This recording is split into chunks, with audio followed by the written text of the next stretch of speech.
here to weigh in. Fox News legal analyst Gregg Jarrett. I'm going to get to what Lindsey Graham said on this program last night. We've got to have a bill. It's got to pass now. We have got to stop any support for sanctuary cities and states. And those people that have implemented those policies, in my mind, are aiding and abetting in the law breaking and obviously helping to obstruct justice. Is there any part of my legal analysis that's wrong? No, it's 100% correct, pointing out that the fundamental problem, Sean, is cities like Minneapolis who mistakenly think they have a right to declare themselves sanctuaries for illegals. Well, I got news for them. Giving sanctuary is against the law. Specifically, the law passed by Congress.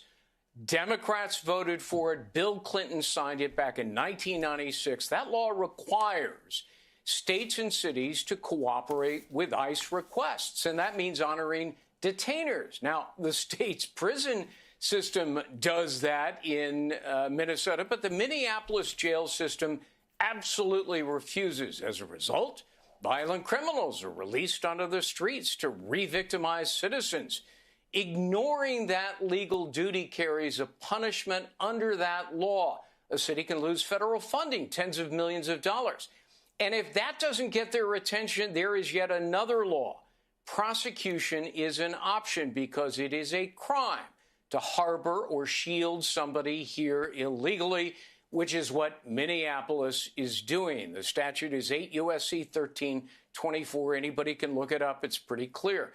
So, Sean, it's so hard to believe that any sensible person could ever object to making a community safer by arresting and deporting alien criminals who victimize innocent people with violence like murder, rape, kidnapping, child abuse. But, these Minnesota protesters are siding with the criminals. So is Waltz and Fry, both of whom are ginning up the street rage, all to protect the worst of the worst under the masquerade of some imagined state authority that exists nowhere in the law. Greg, protesters don't have veto power over immigration enforcement.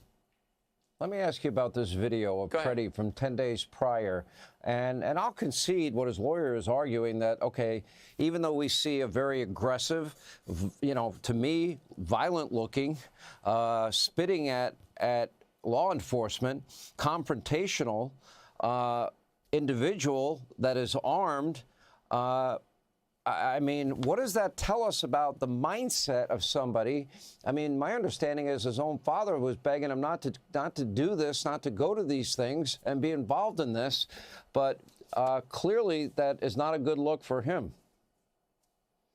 Well, it shows his state of mind, an angry person who is expressing his rage with assault. Spitting at an officer is assault, obviously attacking a federal government vehicle and destroying the property. And then he seems to resist to some extent the arrest. It tells you a lot about his mindset that then extended a week later when he intervened, when a different group of officers, Customs and Border Patrol, were trying to fend off a protester. He gets involved, resists arrest. He's committing crimes all over the place.